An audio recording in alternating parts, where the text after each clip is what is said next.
So I want you to imagine a life where you no longer feel this suffocating grip of anxiety due to the fear of abandonment. And instead, you actually can count on yourself to be able to make relationships last without people slipping away. Not only do you not fear living like this any longer, but you also trust that you can make relationships work. And if anything, you feel like people are chasing after you instead of the other way around. Well, in this video, we are going to talk about three powerful tools to help you create lasting love by overcoming codependency in relationships. And while codependency may be portrayed on the movie screens in romantic comedies as this beautiful romantic thing, it's actually something that is extremely likely to sabotage our relationships until we understand how to navigate from an interdependent point of view instead of codependent. In fact, you may find throughout this video that it is exactly your codependent patterns that are accidentally pushing people away that you're really interested in connecting with.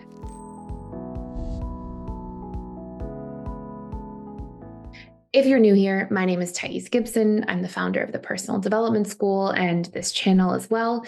And I create daily content all about attachment styles, the subconscious mind, and really being able to do a deep dive into your healing journey by understanding how to recondition what's not serving us and how to learn empowering tips for romantic relationships and really all relationships in life.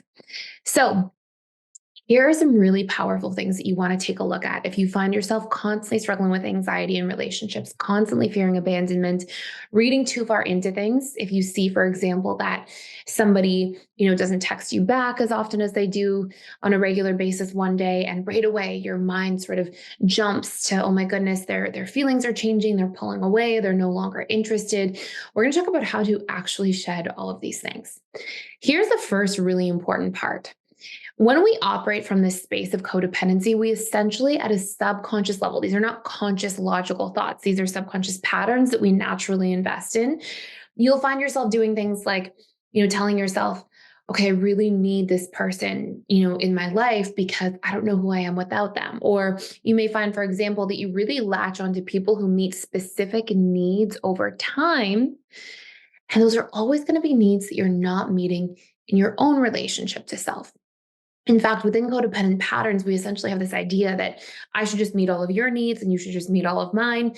And in that, we lose the capacity to actually self-soothe by meeting our own needs, because it is in meeting our own needs and feeling like we can truly receive from ourselves, we can truly connect to ourselves, that we have the capacity to self-soothe. Without having that relationship to ourselves, self-soothing feels futile. It feels like we try to talk ourselves out of things or tell ourselves it's going to be okay, and it's not landing. So here's the first of the three steps. I want you to take a look and be like, okay, if on some level I'm really latching onto people because I'm kind of latching onto the needs that they meet for me, what are the needs that I'm always pining after in relationships? We often think we're pining after people, but we're most often actually pining after needs that people represent and can bring into our lives. So I want you to take a really long, hard look at this and ask yourself, is it that this person makes me feel seen? Is it that this person makes me feel protected or wanted or important?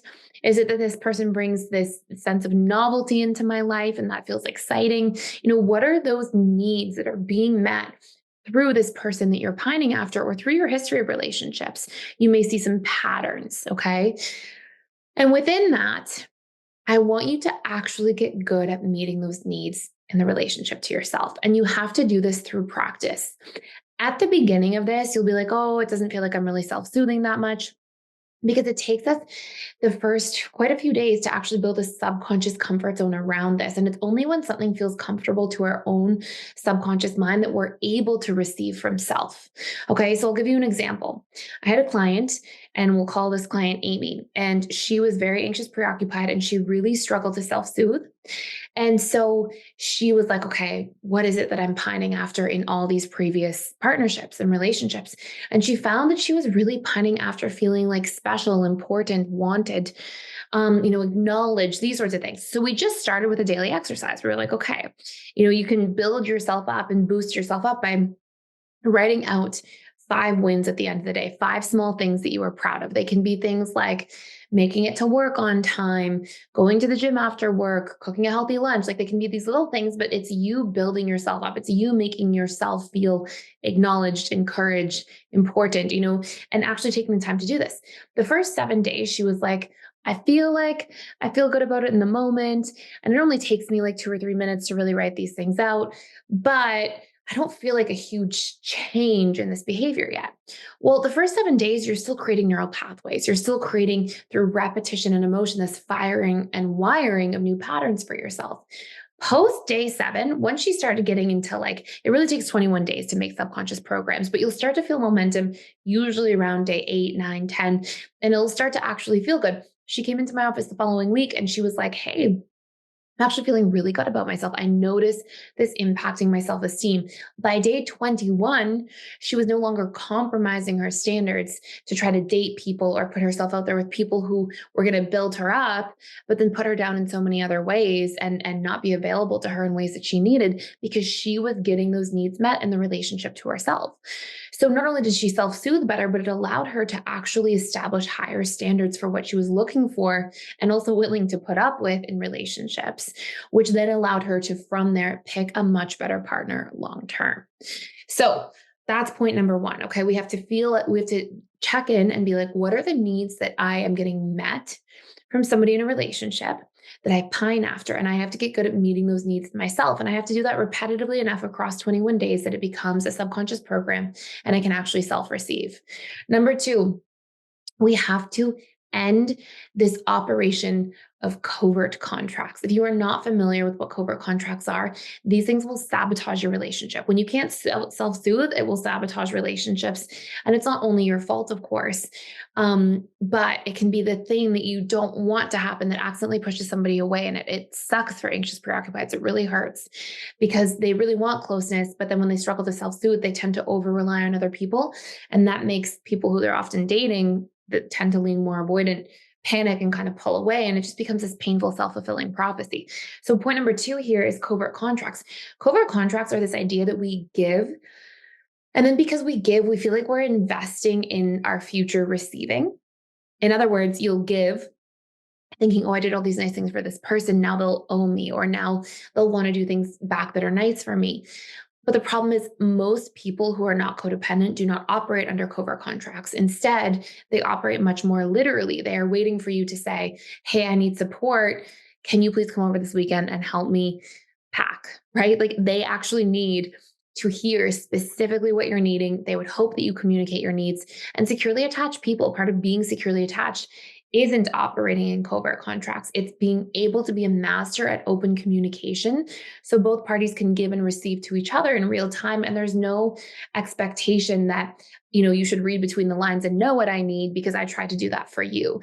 That is a recipe for resentment, frustration, also feeling like you're in a one-sided relationship because you keep giving to somebody thinking that, oh, they're going to give something back to me later. And then most people are operating literally. So they're not going to just give something back to you because you did something before. They're going to give something back to you because you asked, because you communicated. So covert contracts will make a huge impact on sabotaging relationships. But when we start communicating instead, this goes a long way.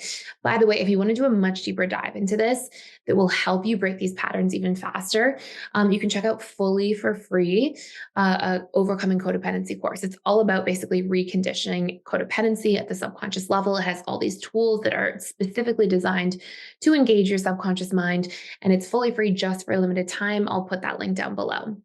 And number 3, another huge part of breaking codependency so you can actually have lasting love is to learn to communicate in the positive. Okay. A lot of anxious preoccupieds accidentally push people away because they say, you never spend enough time with me. You don't care about me. Instead of saying, hey, I miss you. Let's plan a date night this weekend and do something fun together. And when you communicate in the positive, it draws people in. When you communicate what you didn't get and what you're upset about, it pushes people away. And unfortunately, it doesn't get you heard because it gets people defensive. And When you communicate in the positive as well, and you're able to take up space and share what it is that you need, it is actually significantly more attractive to other people. I have a lot of videos that talk about why having a sense of identity, a sense of self, being able to take up space, communicate your needs and boundaries is more attractive. We know this for a number of different reasons. And it is going to be something that allows you to actually feel like you're receiving love and connection in a relationship, which will then enable you to feel safer in that relationship, which will then enable you to also proactively self-soothe. So there's this really positive vicious cycle that comes up from practicing these three tools. As I mentioned, if you want to do a deeper dive, you can check out that course for a limited time for free. And if you enjoyed this channel or this video, you're enjoying this channel, please subscribe. I would love to have you here as a part of our community. I post pretty much daily videos here, all about the subconscious mind, attachment styles, and many other things. And really appreciate you stopping by to watch.